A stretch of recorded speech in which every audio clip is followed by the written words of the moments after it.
അപ്പോൾ ഞാൻ ട്രോളിങ് നിരോധനമൊക്കെ കഴിഞ്ഞുകൊണ്ട് കുറച്ച് മീൻ കിട്ടുവെക്കാൻ വേണ്ടിയിട്ട് ചാലിയത്ത് പോട്ടോ. അപ്പോൾ ചാലിയം എന്ന് പറഞ്ഞാൽ എൻ്റെ വീടിൽ നിന്ന് ഏകദേശം 30 കിലോമീറ്റർ ഉണ്ട്. അപ്പോൾ അങ്ങോട്ടുള്ളൊരു യാത്രയിലാണ്. മീൻ കിട്ടുന്നതിൻ്റെ പ്രതീക്ഷയിൽ.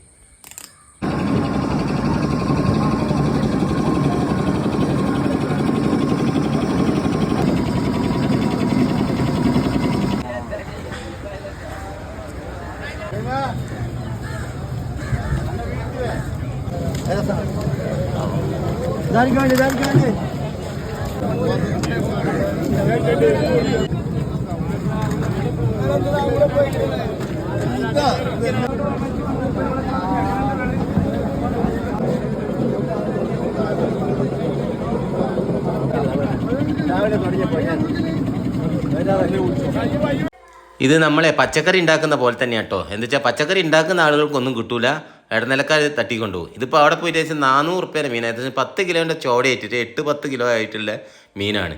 ഇതിനാണ് കടലിൽ പോകുന്ന ആൾക്കാർക്കൊന്നും കിട്ടില്ല, ഇടത്തട്ടാരൊക്കെ അടിച്ച് മാറ്റി പോകും. നമ്മളെ സംബന്ധിച്ച് പുതിയ ഫ്രഷ് മീൻ.